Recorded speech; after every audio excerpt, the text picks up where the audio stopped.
You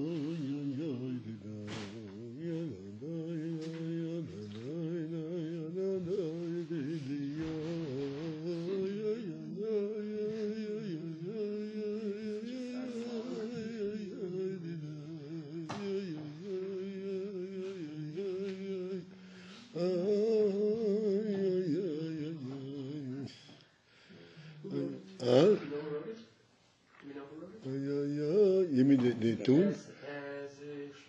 The tune or the words? No, the words. The tune. The words, I don't know specifically, but it was at the Mittel Rebbe's times.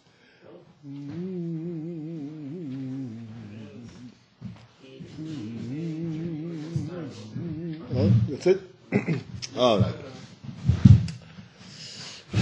Okay, we switched it for today because I may be drafted into the jury system tomorrow. I'm so sorry.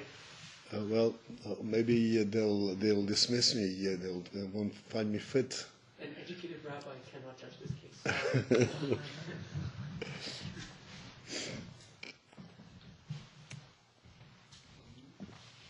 And I figured if I'm going to miss tomorrow, I'll give you the general class now, and we'll see tomorrow. I'm here. Again, we are speaking about the Parsha of the week, and the Parsha of the week is Parshas Bamidbar, and the central theme of the whole Parsha is the counting of Eden in various ways. The Eden in general, then the Levim, and then the Bechorim, and so forth, the Bechoris. And on account of this, the entire Chumash, Bamidbar, is actually has the descriptive name that it's referred to in many places, Chumash HaPkudim, Chumash of the counting. In other words, the principle of counting is representative of the Chumash in general.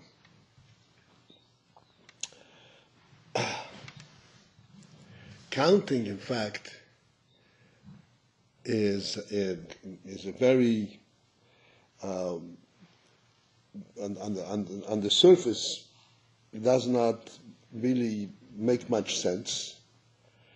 But when you go and try to understand its implications and its significance, you see that it actually represents an extremely profound message. What do you mean it doesn't make any sense? You take people and you count how many people there are in a shevet. But people are so different. Amongst the people, there are people like Moshe Rabbeinu. There are people of enormous capacity, enormous status, and purity, and so forth, intelligence, whatnot. And there are people of a very simple level.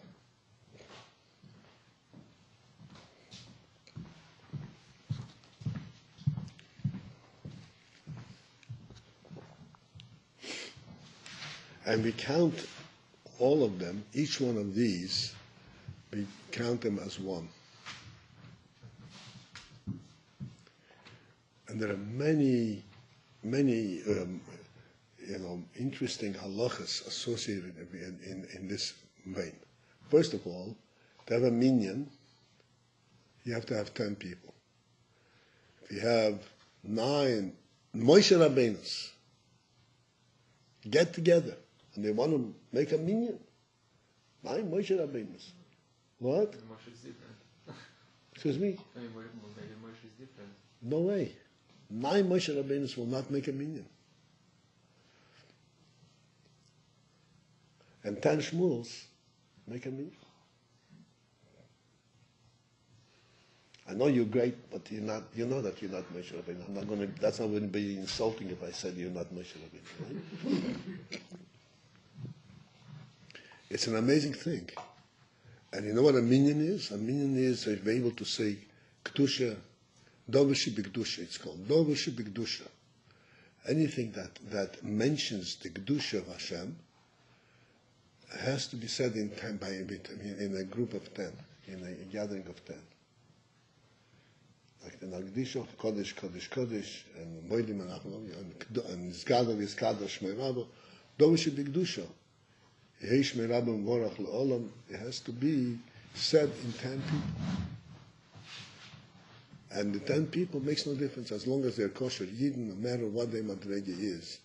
They are eligible, and if you have less than 10, it's not. The same thing, something which you also experience all the time, is like a mezumin. If 3 people eat together, they're mezamin. It's a mitzvah that they should bench together and have a bichas azimun. And if there are 10, the zimun becomes Ba'asora, you can say Baruch Elokeinu, and so forth. Again, you have to have 3. It makes no difference who the 3 are. It could be It could be 3 simpletons, and it could be 2 greats, and you don't have a simul.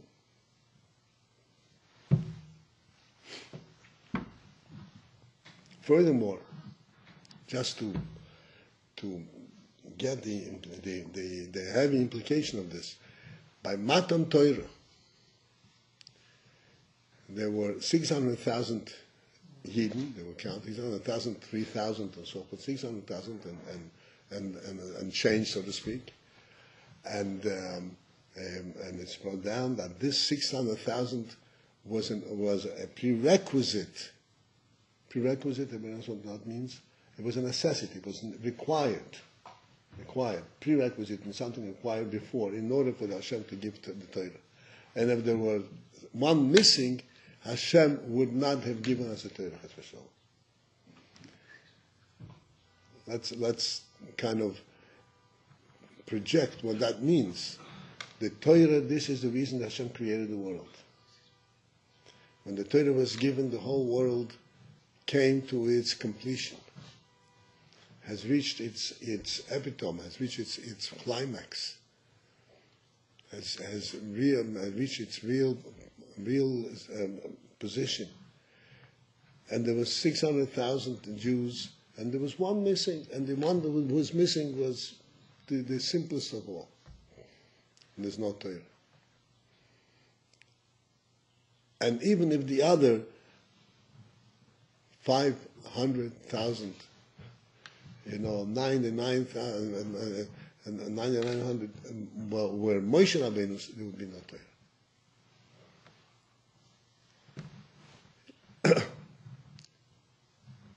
In other words, there is something in the very presence of a Yidden that is represented by a number that supersedes, is greater than any of an individual's qualities.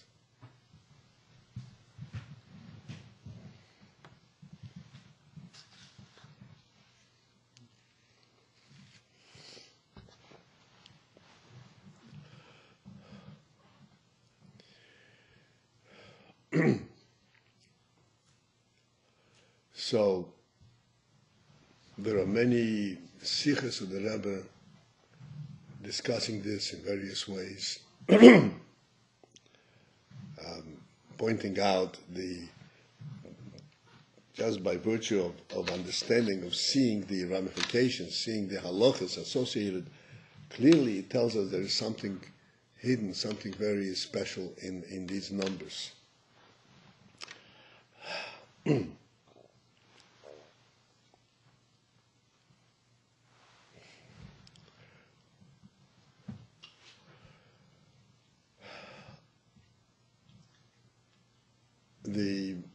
The simple and most obvious principle in this is, in every person is blessed with all kinds of faculties, capabilities. seichel, which is the prize, so to speak, faculty. This is what sets a human being apart from every other creature in the world. And so forth are other qualities. All of these qualities are derivatives. Derivatives, they are drawn, they come from his neshama. Because he has a human neshama, and therefore he has intelligence, and he has emotions, and he has capabilities, talents. So they're all representative. You understand what that means? Representative. They're all representing a human being. Not representing a human being. On different levels, but still human qualities. Then there is something in the human being that is really greater than a human being. Every individual person has human qualities and represents a human quality. But then there is something about an individual yid that is actually greater than just what a human being is. And that is that he is actually the Meibushan's creation. And it is Hashem's presence in him that gives him a neshama. In that respect, every person is representative of Hashem himself, not of a human being. Like you learned in Tanya, you learned that the nefesh hashenis b'Yisrael, or the second nefesh by Yidden, is a chelik elokam mima'al mamash, is a chelik of Hashem. The chelik of Hashem means not just that it has godly qualities; it is very fine and good and so forth. It is really the very presence of God in the human being.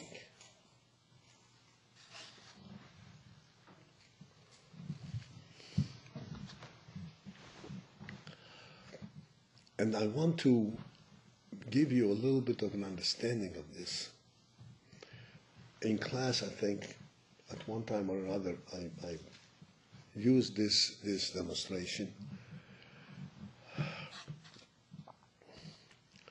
The very life of a person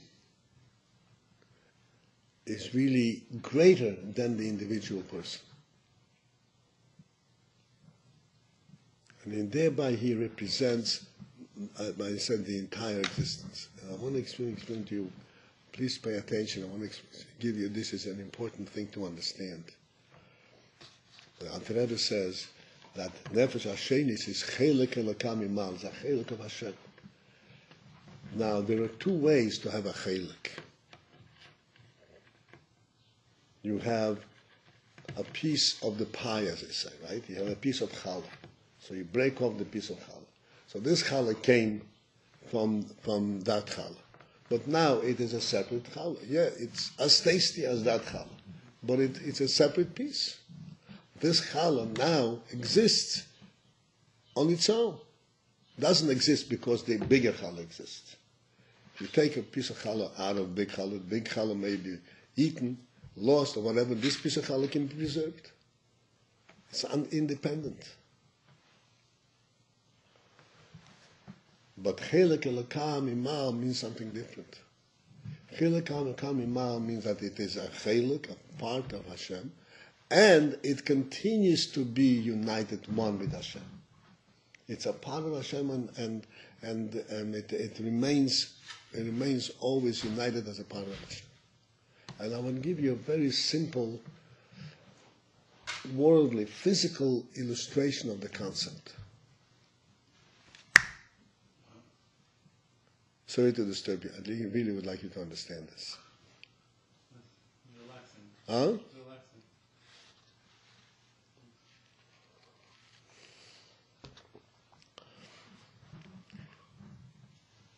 life, physical life, is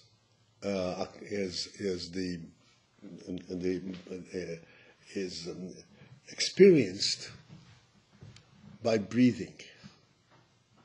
Right? Breathing is the experience of life. This is why neshima means breathing in Lashon Kodesh.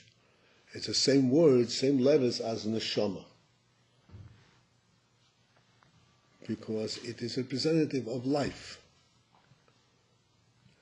As long as a person is alive, he breathes. You've got to show him. How do we know, as to show him, if a person's life is ended if he stops breathing?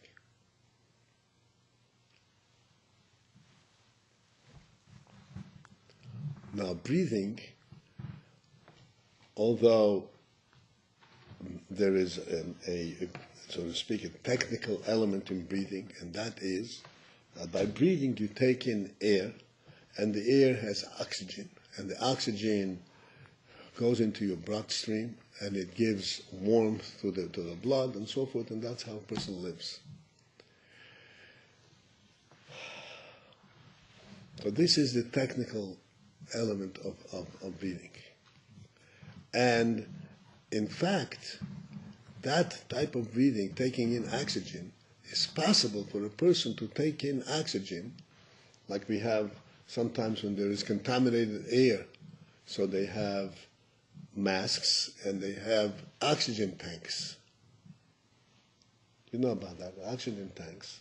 And you breathe in through a tube in your nostril, and you get pure oxygen through the nostril. And that way you can also live, survive. But this is not the real experience of life. This is just what's called surviving. You know what surviving means? That you survive, that you're not living.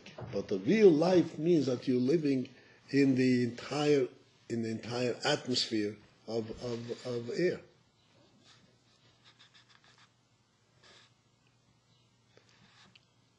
This is why we illustrated many times that a person in prison is in tremendous pain. What's so painful about being in prison? He can eat and sleep and walk around. And I said, in some prisons they even allow you to play tennis. What is missing in the prison? The answer is that life, human life, is not just survival, physical survival. Human life is that he is relating to the entire existence. He lives because the entire world lives, because there's a living God in the world. That's representative of his life. So if he's detached from that overall life, he lives just in his own body, surviving, that's not life. That's torture. One of the most difficult in prison is one of the most painful experiences a person can have. And it's not a physical pain. I'm talking about a normal, so to speak, in a civilized prison. He's taken care of, but it's not life. Because he's not living in the overall, in the entire element of the living world. The same is true regarding breathing, the physical breath. There's an interesting phenomenon about breathing.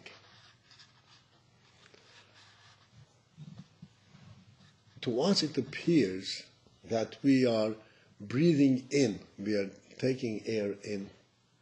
We want to have a breath, we actually draw the air into our lungs. This is like artificially creating life. We are taking, like we're feeding our food. So we're also taking air into our lungs. That is not the real experience of life. What is the real experience of life? How does air, in fact, enter a person's breath, in a person's nostrils? The real experience of life is there is the atmosphere. The atmosphere has, atmosphere goes up whatever height, several hundred miles, and there is air mass, and the air mass creates air pressure. And we all are within that air pressure. So that when we empty our lungs, and our lungs become vacuum, become empty, the air pressure from the atmosphere automatically fills our lungs. This is how breath takes place. Breath is being inserted from the atmosphere because there is, as I said, there is the overall life in the world. So when our lungs are empty, the life comes in automatically. So this is a physical example, but it's very illustrative. It illustrates the concept that even though you're living separately, you're taking the air into your own lungs, but the experience of taking it in your own lungs is taking it, that it is something which comes from the entire atmosphere. If there was no atmosphere, if you take air through the tube, then it's not real experience of life. As I said, it's survival. It's not real experience of life. Real experience of life is the experience of taking in life from the open space, from the entire resource of life. The same, so this is a good example, you should understand. This is an example, illustrates on a physical level the spiritual life. Spiritual life is also not something which is isolated and it exists in the individual person. My seichel, I understand, I feel, I recognize this as all contained within my own logic, within my own being. That's not the real life. The real life is that, yes, indeed, I understand, but I also sense that the reason I understand is because there is this overall truth that I am sensitive to, that I relate to. There is the overall presence, the godly presence, which feeds this truth, this life into me, and allows me to understand this which I understand.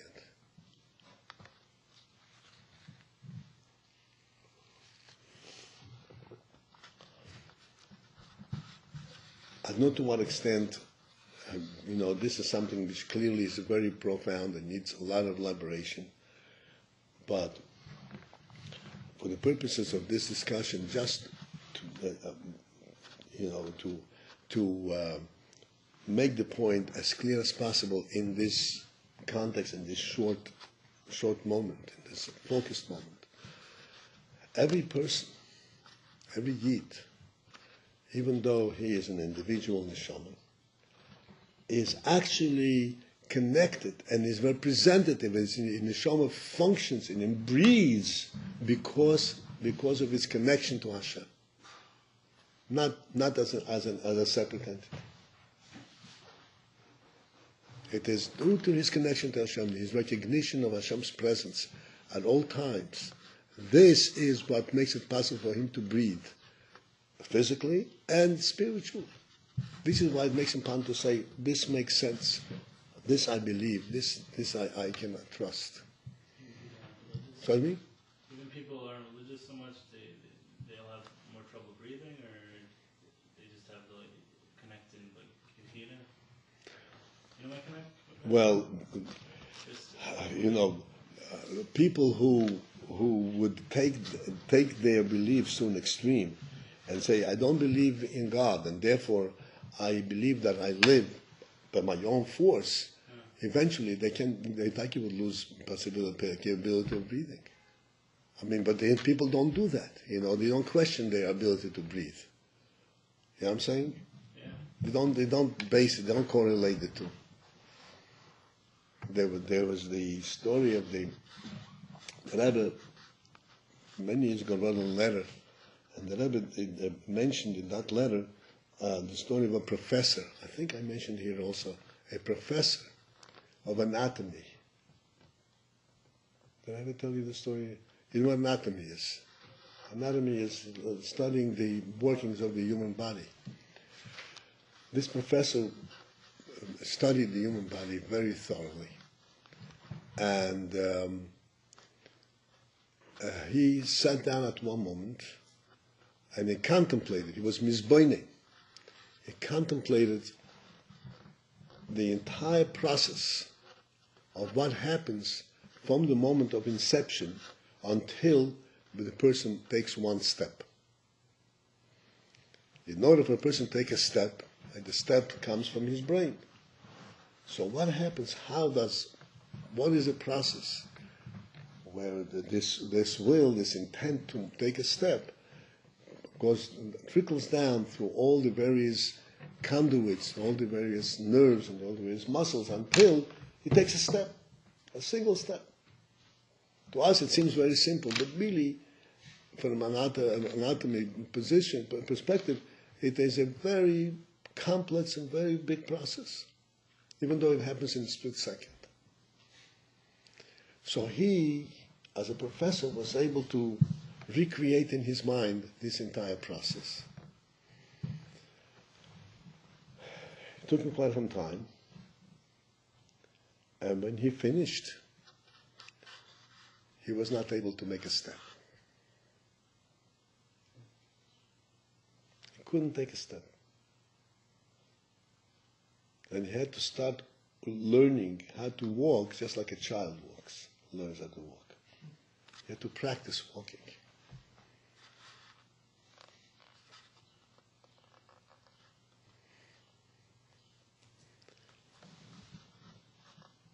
Why? Please understand what happened over there.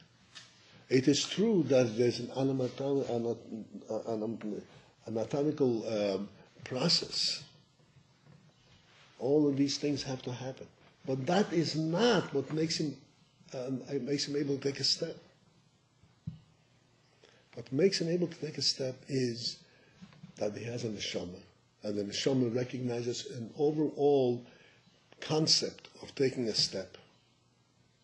And then physically it has to go through the various parts. But that is not what enables it to happen. The real thing that happens to happen is the neshama and the overall recognition of the neshama that you can take a step. And when you don't have that connection, you only know the anatomy, it just doesn't happen. It won't happen. It's not possible to happen. In other words, what this is telling us, and this is a very clear illustration of this phenomenon, that every individual person, great or small,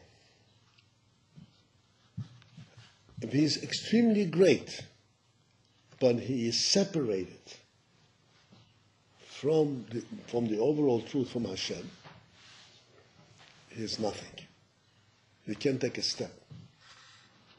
Totally ineffective. And if he's extremely small, but he's connected to Hashem, he's a living human being. And he's representative of real life, of a real presence in the world. And his actions are of tremendous significance.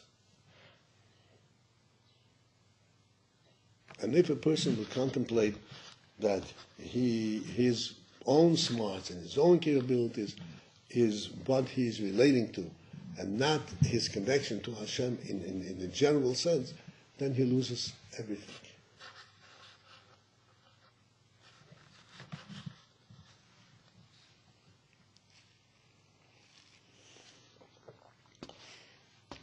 Therefore,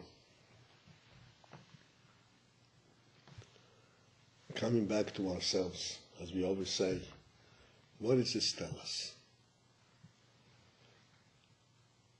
Each one of us has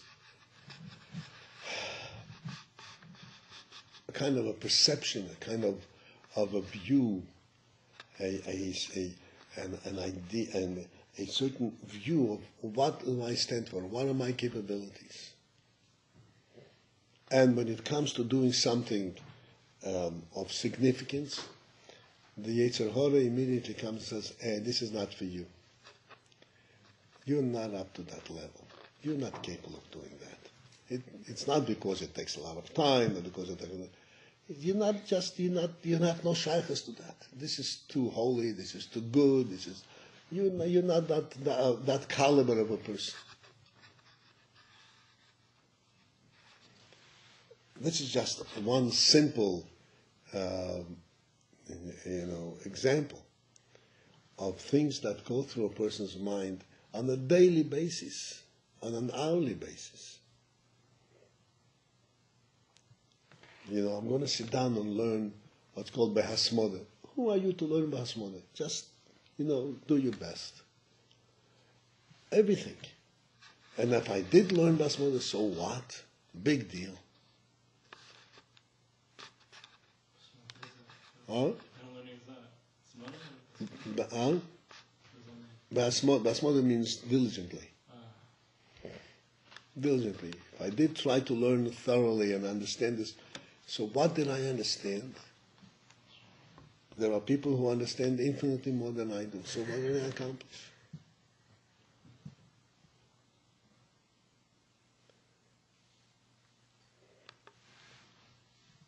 So this counting in our Parsha, that counts every Yid as one, disregarding at all completely his status and his capabilities, totally unrelated, just as one. And what are they being counted for? The first count was from 20 and on. The count from 20 and on is those who are capable of joining the army. Now, did you think that everyone is capable of joining the army equally because he's 20 years old? He's equally capable of being a soldier and facing and doing the work of a soldier. It's nowhere near. There are those who are capable infinitely more than others.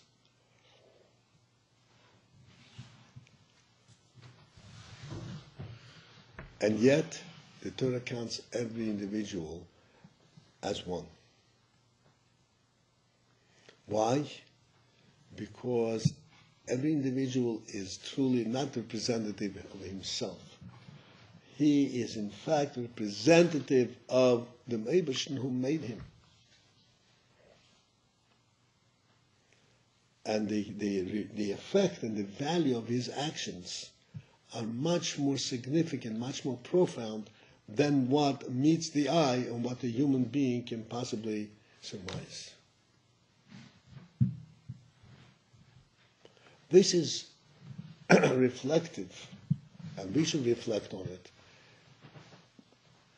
under many, many different circumstances. Of course, and the one obvious thing is when we lose, we waste time, we lose our time. We don't realize, we say, time, big deal. So I lost an hour, I lost 2 hours. These 2 hours, these are hours of a Yid, and these are hours of a Yiddish Neshama. These are extremely significant entity, element.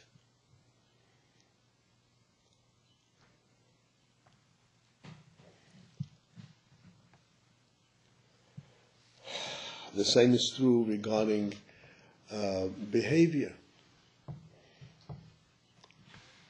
Behavior, and this is something which is extremely important.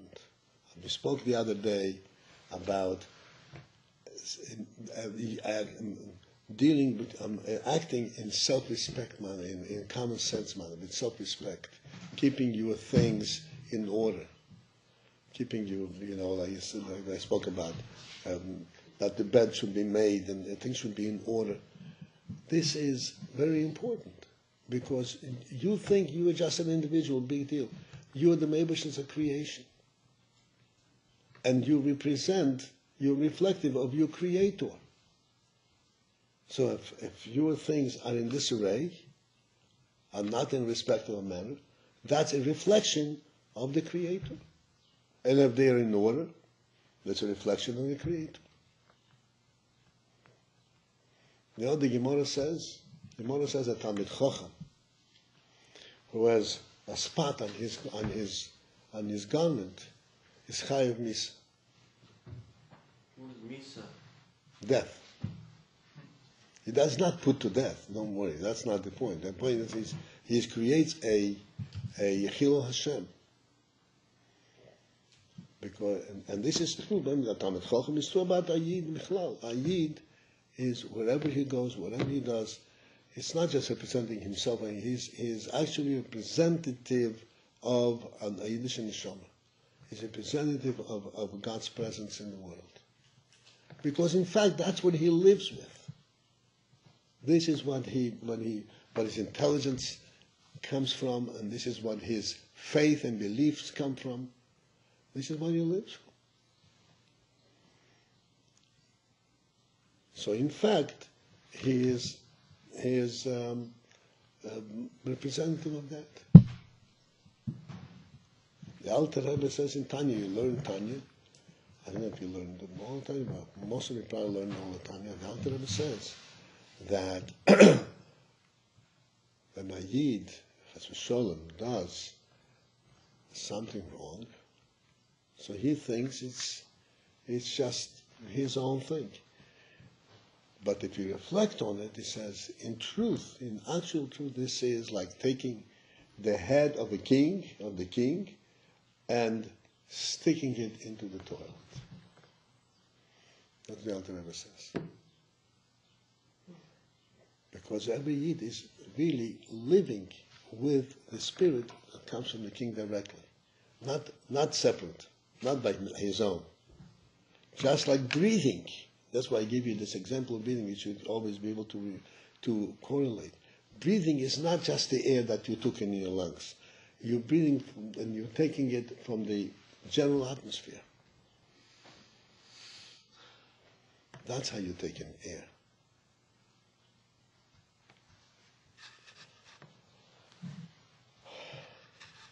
So that the reflecting on the status of a Yid, reflecting on where you get your koiches. You know what koiches means? Where you get your capabilities. What's behind it? What's behind? What gives you the strength to do what you need to do? Everybody thinks that the strength comes from yourself. It's not. Just like the breath of life. You think it comes from my breathing in. It's not true.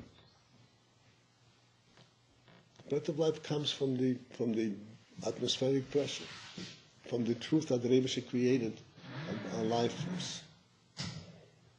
Where is the strength that you have to understand Torah, to learn Torah, to do mitzvahs, to grow up and develop and become and stand on your own feet and build a life and build your own home and you build your own family?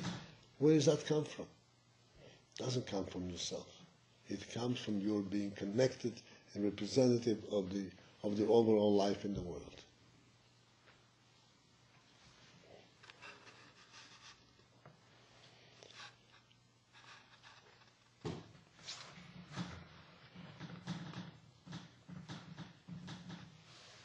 This is an extremely pertinent message in today's time and today's world, where the world is inundated. Inundated means full of ideas of every individual is to himself. And every individual lives on his own, lives from his own capabilities, even to the extent that people came up with the fantastic idea of evolution. You know what evolution says? Evolution says that every man creates himself. Right? That's what the evolutionary process is. the exact opposite of the truth, the exact opposite of the message that we discussed. But it's permeated. We are not by ourselves. We are not living in our own resource. We are all living and getting life from the presence of life, from Hashem's presence, from even physically, we also experience the same thing. That life means that you have exposure to the overall source of life. Otherwise, it's not life. It's existence, it's subsistence, it's not life.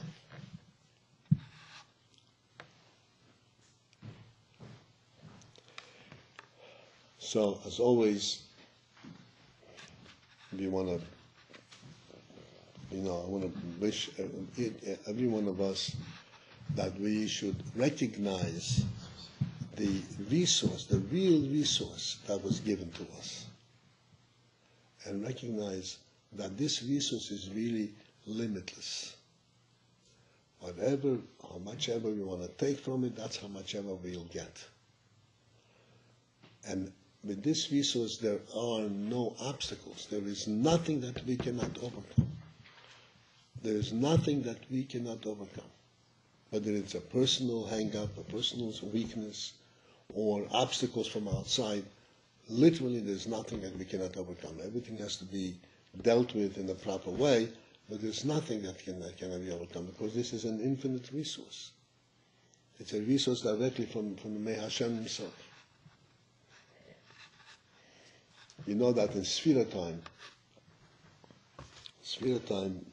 you know the story, I'm sure, of Shimon ben Yochai, who was a survivor of a Talmidim of Rabbi Akiva. Talmidim of Rabbi Akiva all died during the Sfira days. That's what Sfira we have in Shtikal Avelas. Who was Rabbi Akiva? Rabbi Akiva was one of the greatest Tanoim. And Rabbi Akiva, up until the age of 40, was a total ignoramus. He was ignorant of any aspect of Torah. But he had a Yiddish neshama, and he had a big craving. And he undertook to go and learn at the age of 40, and he became a Rabbi Akiva.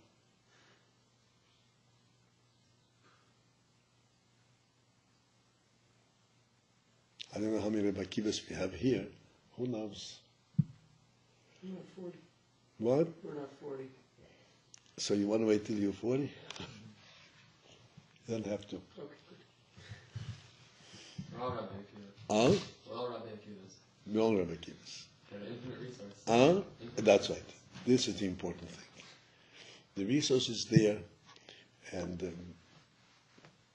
the point is not to become Rabbi Akiva, to duplicate Rabbi Akiva. The point is to utilize, each one can utilize. There's nothing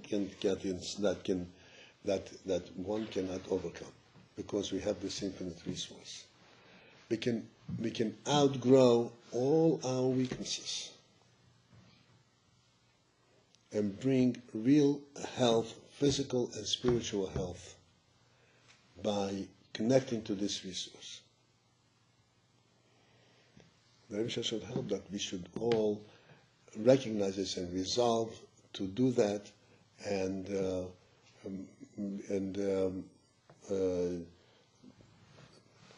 draw upon this resource at all moments, especially in moments when we feel low. When we feel high, we feel, oh, I'll take the world over.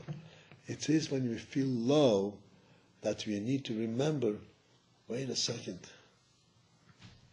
You think that you are on your own? You're not on your own. You think you represent yourself? You're not representing yourself. And that can help a person to come out from any difficulty. Hashem's help. Hatzlacha. Amen.